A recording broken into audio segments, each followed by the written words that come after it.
और सर्च करेंगे प्रेरणा।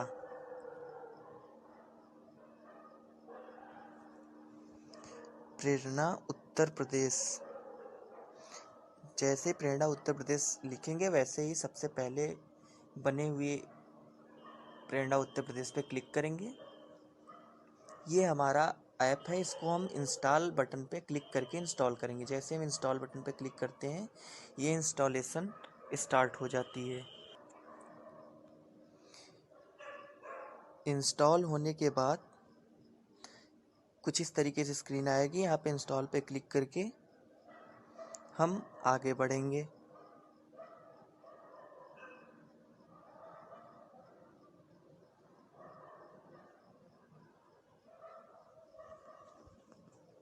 इंस्टॉलेशन पूरा होने के बाद ओपन बटन पे क्लिक करेंगे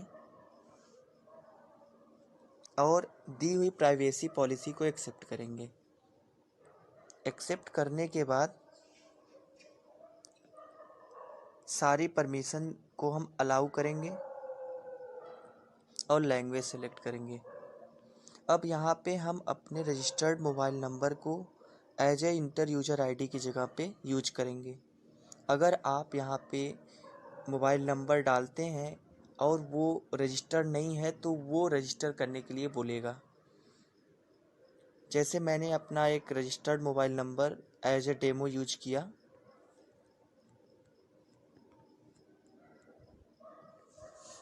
जैसे ही हम आगे बटन पे क्लिक करेंगे बढ़ने के लिए वैसे ही हमारे मोबाइल में OTP आएगी। अगर हमारा मोबाइल फ़ोन उसी नंबर को यूज कर रहा है तो वो OTP ऑटो रीड हो जाएगी। और अगर हमारा मोबाइल नंबर किसी और जगह लगा हुआ है तो उस OTP को भरने के लिए स्क्रीन खुलेगी। क्योंकि हमारा नंबर इसी मोबाइल में अटैच था इसलिए OTP आई और ऑटो रीड हो गया। और ये सेकंड पेज खुला जहाँ पे हम अपना पासवर्ड जनरेट करेंगे। इस जगह आई हुई OTP को न डालें कृपया। मनचाहा कोई भी पासवर्ड अपना यहाँ पे आप बना सकते हैं और उसे कंफर्म करें। जो पासवर्ड मैंने डाला है वही पासवर्ड दोबारा मुझे डालना पड़ेगा। उसके बाद रजिस्टर करें बटन पे हम क्लिक करते हैं। ये हमारा लॉगिन पेज खुला। यहाँ पे हम अपने रजिस्टर्ड मोबाइल नंबर को जो अभी मैंने लॉगिन किया था उसी को डालता हूँ यहाँ भी। और पीछे जो अभी हमने पासवर्ड 4 अंकों का जनरेट किया उसी पासवर्ड को हम यहाँ पे पिन डाले में रजिस्टर करेंगे। पीछे बनाए हुए पासवर्ड का मैंने यहाँ यूज किया और लॉगिन क्लिक किया।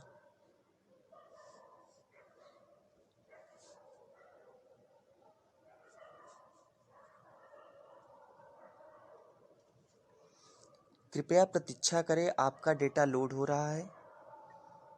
प्रॉपर नेटवर्क रहने पर ही कृपया इसे डाउनलोड होने दें।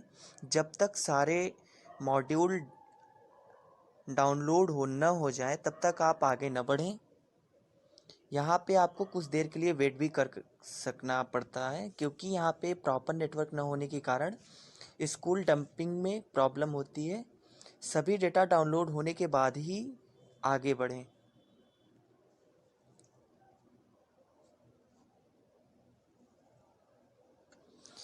डाउनलोड होने के बाद सभी डेटा जब तक डाउनलोड ना हो तब तक आगे न बढ़ें और बैक बटन भी प्रेस ना करें। आगे बढ़ने के बाद आपका ये डैशबोर्ड खुला जहाँ पे हम इस डैशबोर्ड को SRG, ARP और शिक्षक संकुल के लिए बनाया गया है। जैसे ही सर्वे पे क्लिक करेंगे ये चारों मॉड्यूल आपको दिख जाएंगे। कायाकल्प रिपोर्ट, AWC यानी आंगनवाड़ी सेंटर और उसकी रिपोर्ट। अब हमें जिस स्कूल का कायाकल्प निरीक्षण करना है उस स्कूल को सिलेक्ट करने के लिए सबसे पहले हम कायाकल्प पे क्लिक करेंगे और उस स्कूल को हम यूडाइस कोड डालकर भी सर्च कर सकते हैं। ऊपर बने हुए रेडियो बटन पे स्कूल के नाम पे सिलेक्ट करके हम स्कूल का नाम डालकर भी सिलेक्ट कर सकते हैं और ग्रामीण पे क्लिक करके ब्लॉक सेलेक्ट करके नया पंचायत सेलेक्ट करके भी हम उस स्कूल तक पहुंच सकते हैं। जिस स्कूल का निरीक्षण करना है, रैंडमली मैंने किसी एक स्कूल का उठाया। ये क्वेश्चनायर यहाँ से प्रारंभ हो गए हैं। अलग अलग कंडीशन में अलग अलग क्वेश्चन आपको दिखेंगे। जैसे विद्यालय को आवंटित यूडाइस कोड के अनुसार क्या विद्यालय पृथक भवन में संचालित है। हाँ करने पे कुछ और प्रश्न और ना करने पे कुछ और प्रश्न दिखेंगे। जैसे मैंने हाँ किया तो कुछ और प्रश्न दिखा, ना करने पे कुछ और। हाँ मैंने किया कि हाँ वो विद्यालय यूडाइस कोड के अनुसार उसी भवन में संचालित है, तो फोटोग्राफ क्लिक करने के लिए बोलता है। फोटो क्लिक करने के बाद आप आगे के प्रश्नों में बढ़ेंगे तो विद्यालय भवन किस प्रकार के भवन में संचालित है, अलग अलग ऑप्शन पे अलग अलग क्वेश्चन खुलेंगे। शासकीय और किराए के भवन पे एक ही प्रकार के क्वेश्चन खुलेंगे, और खुले में रहित भवन, भवन रहित और बारात घर, पंचायत घर इत्यादि और अन्य में अलग ऑप्शन खुलेंगे। जैसे मैंने यहाँ पे सिलेक्ट किया शासकीय परिषदीय विद्यालय भवन में विद्यालय संचालित है, तो कुछ इस तरीके से प्रश्न आएंगे। विद्यालय का निर्माण वर्ष क्या है, मैं वाई फॉर्मेट में ही भरूंगा। मैंने रैंडमली कुछ भी भर दिया। नीचे विद्यालय में कितने कक्षा हैं वो मैं सिलेक्ट करूंगा। फिर है विद्यालय में वर्तमान सत्र में कितने छात्र छात्रों का नामांकन हुआ है वो हम डालेंगे। कुल संख्या ऑटोमेटिक कैलकुलेट हो जाएगी। फिर उसके बाद हम विद्यालय में वर्तमान में कितने अध्यापक नियुक्त हैं वो सिलेक्ट करेंगे। सहायक अध्यापक और शिक्षा मित्र और अन्य में हम सभी अपने वो स्टाफ डालेंगे जो हमारे विद्यालय में कार्यरत हैं अभी वर्तमान में। फिर पूछ रहा है क्या विद्यालय परिसर में वर्तमान में किसी प्रकार का अतिक्रमण है। हाँ करने पे कुछ और ऑप्शन खुलेंगे और ना करने पे कुछ और। ना करने पे कुछ नहीं खुलता, हाँ करने पे ये पूछता है कि यदि हाँ तो किस प्रकार का अतिक्रमण है, वो सिलेक्ट करेंगे हम यहाँ पे। कितने माह से बनी हुई है, अधिकतम 10 माह 10 वर्ष दिया गया है। उससे अधिक है तो आप अधिकतम 10 वर्ष पे ही लगाएंगे, नहीं तो जितने वर्षों से बनी है उतने माह लगाएंगे। मैंने बोला 120 माह। अतिक्रमण में की स्थिति अध्यापक द्वारा FIR कराएगी कि नहीं, इसमें अलग अलग कंडीशन पे अलग अलग क्वेश्चन पूछेंगे। मैंने कहा हाँ, तो किसके द्वारा करवाई गई है वो पूछता है, और यहाँ से आपके विद्यालय का निरीक्षण प्रारंभ हो जाता है। पहला प्रश्न है क्या विद्यालय में सुरक्षित एवं स्वच्छ पेयजल की समुचित सुविधा है। अगर है तो हाँ पे क्लिक करेंगे और फोटो क्लिक करेंगे, और नहीं है तो नहीं पे क्लिक करके आप ऑप्शन सेलेक्ट करेंगे कि स्वच्छ पेयजल की व्यवस्था नहीं है, किसी एक को भी सिलेक्ट कर सकते हैं। और नहीं है तो कितना लगभग व्यय अनुमानित है वो आप सेलेक्ट करेंगे और आगे बढ़ेंगे। अगर हाँ है तो आप फोटो क्लिक करके आगे बढ़ जाएंगे। इसी प्रकार से सारे क्वेश्चन आते रहेंगे। मैंने किया हाँ और फोटो क्लिक किया।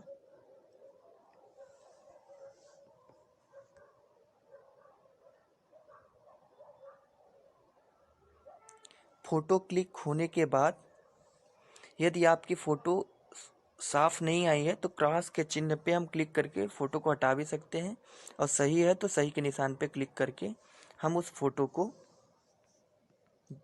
यहाँ पे देख सकते हैं।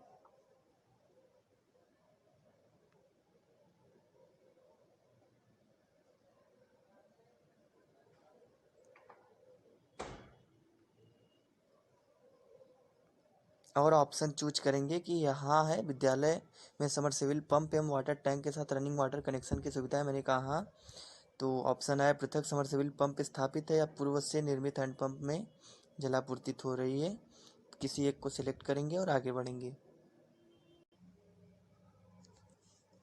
सारे प्रश्न भरने के बाद सुरक्षित बटन पे क्लिक करें, और जैसे ही हम सुरक्षित बटन पे क्लिक करेंगे वैसे ही हमारा सारा डेटा सेव हो जाएगा।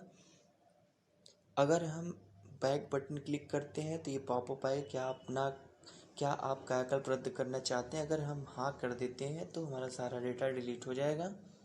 कृपया इस कंडीशन पे नहीं का ही क्लिक करें।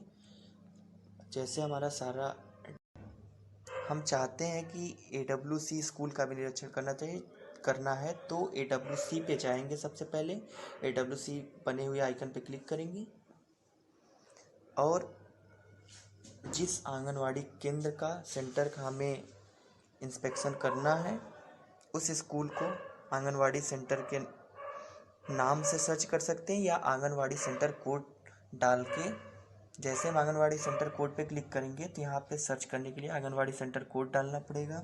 और अगर हमें आंगनवाड़ी सेंटर का नाम पता है तो हम आंगनवाड़ी सेंटर का नाम पे क्लिक करेंगे और सेंटर का नाम यहाँ पे जैसे ही टाइप करेंगे वैसे ही वो स्कूल ऊपर की ओर आने लगेगी और आप उसे सिलेक्ट कर सकेंगे। जैसे मैंने नगला श्याम सर्च करना है तो यहाँ पे मैंने सर्च किया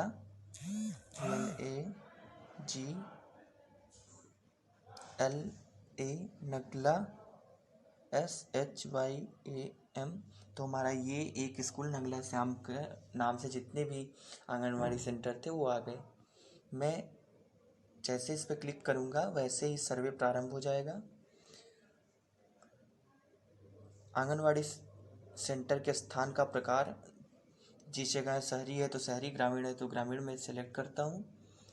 लोकेशन लेने के लिए बटन पे क्लिक करें, जैसे ही बटन पे क्लिक करता हूँ करंट लोकेशन सेव कर लेगा।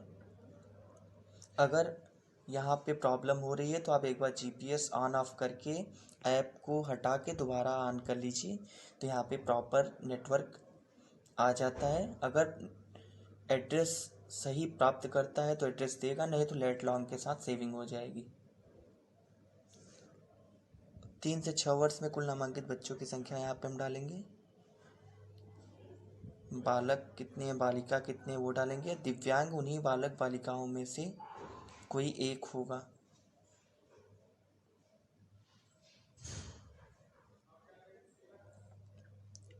बालक बालिका का योग ऊपर सेलेक्ट हो रहा है 28। दिव्यांग उसमें ऐड नहीं होगा क्योंकि ये उन्हीं बालक बालिकाओं में से ही हैं। ऐसे ही 0 से 3 वर्ष के कुल नामांकित बच्चों की संख्या 5, बालक 3, 5 3 8 ऊपर ऐड हो गए हैं। दिव्यांग ऐड नहीं किए जाते क्योंकि इन्हीं बालक बालिकाओं में से दिव्यांग हैं। ऐसे गर्भवती महिलाएं जितनी वहाँ पे कार्यरत हैं वो, धात्री महिलाएं वो, और किशोरी कितनी हैं वो हम ऐड करेंगे। यहाँ पे प्रश्न है, क्या आंगनवाड़ी सेंटर भवनहीन नहीं है या अन्य केंद्र के साथ संचालित नहीं है। अगर हमारा आंगनवाड़ी सेंटर का अपना भवन है तो हम हाँ पे क्लिक करेंगे और नहीं तो नहीं पे क्लिक करने पे यहीं पे डेटा सुरक्षित हो जाएगा। अगर हाँ पे क्लिक करते हैं मतलब अपने आंगनवाड़ी सेंटर का भवन है तो ये सारी प्रश्न खुल जाएंगे और हमें उन्हें ऑटोमेटिक जितने भी प्रश्न हैं सभी को पढ़ के फिलअप करना पड़ेगा फॉर्म को। जैसे मेरे इस खंड के सारे प्रश्न पूरे हो जाते हैं वैसे आगे बढ़े बटन पे क्लिक करके आगे बढ़ेंगे हम और हमारा दूसरा सेक्शन खुलेगा जिसमें हम सारे प्रश्न जितने आ रहे हैं सभी के प्रश्नों का उत्तर देंगे। सभी प्रश्नों में जिसमें फ़ोटो मैंडेटरी है उसमें अधिकतम एक फ़ोटो खींचें। हाँ पे क्लिक करने पे कुछ और ऑप्शन और ना के करने पे कुछ और ऑप्शन आते हैं। मैंने किया हाँ और मल्टीपल चॉइस ऑप्शन है, जितने आपके द्वारा लग रहे हैं कि ये आंसर सही है उतने का आप सिलेक्शन कर सकते हैं और किसी एक प्रश्न में अधिकतम एक ही फ़ोटो खींचें। सारे प्रश्न फिल करने के बाद आगे बढ़े बटन पे क्लिक करें।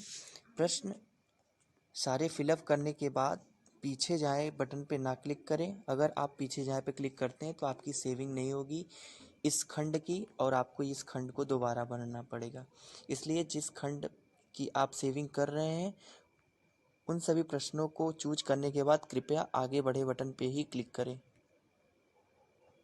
आगे बढ़े बटन क्लिक करने पे आपकी अगली अवस्थाएं सुविधाएं भरने के लिए पूछा। अब आप चाहें तो पीछे जाके एक बार आप देख सकते हैं कि क्या मैंने भरा था, वो आपका दिखेगा और आप चाहें तो इसे एडिट भी कर सकते हैं दोबारा से। लेकिन एक बार फ्रेगमेंट भरने के बाद पहले आगे बढ़े बटन पे क्लिक करें उसके बाद ही पीछे जाएं। अगर आप सभी प्रश्न चूज करके और पीछे जाए पे क्लिक करते हैं तो उस खंड के सारे प्रश्न सेव नहीं होते हैं, अतः उसे दोबारा आपको भरना पड़ता है।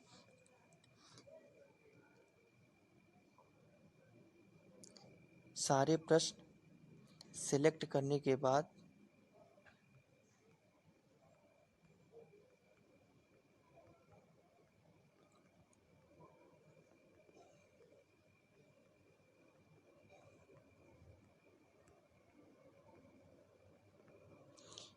सारे प्रश्न भरने के बाद कृपया आगे बढ़ें, पीछे जाएं के बटन पर ना क्लिक करें, क्योंकि आपने इस फ्रेगमेंट की सेविंग कर ली है तो आगे बढ़ने के बाद ही पीछे जाएं। पहले आगे बढ़ें, फिर आप चाहते हैं कि पीछे मैंने क्या भरा है देखने के लिए तो पीछे जाके आप उसको देख सकते हैं, लेकिन सबसे पहले आगे बढ़े पर ही क्लिक करें। ये हमारा लास्ट फ्रेगमेंट है, मूलभूत सामग्री। हम इसको भी सिलेक्ट कर लेते हैं, सभी प्रश्नों का आंसर दे देते हैं।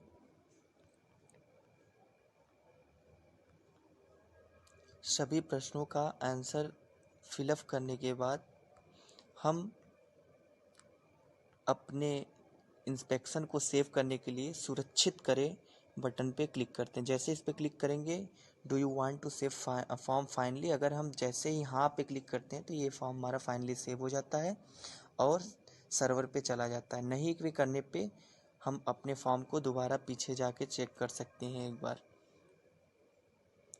लास्ट फ्रेगमेंट की सेविंग नहीं हुई थी, इसलिए ये दोबारा आपको भरना पड़ेगा क्योंकि आपने ना कर दिया था।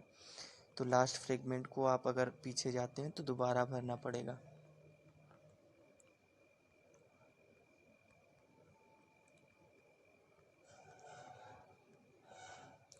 अब जैसे मैंने फाइनली सारे प्रश्नों का उत्तर दे दिया, सुरक्षित करने पे जैसे हम हाँ बटन पे क्लिक करेंगे, अगर हमारे पास इंटरनेट है तो ये डेटा इंटरनेट के माध्यम से सर्वर पे चला जाएगा, और अगर नेट नहीं है तो ऑफलाइन सेव हो जाएगा। फिर वो जैसे ही हम इंटरनेट में जाएं, वहाँ पे मैनुअली जाकर भी उसे सेव कर सकते हैं, नहीं तो बैकग्राउंड से भी डेटा वो ऑटोमेटिक सेव हो जाता है। जैसे मेरे पास इंटरनेट है तो मैंने यहाँ पे क्लिक किया, ये कृपया प्रतीक्षा करके आ रहा है, यहाँ पे वेट करें जब तक डेटा हमारा सर्वर पे न चला जाए। ये हमारा फाइनली डेटा सेव हो गया।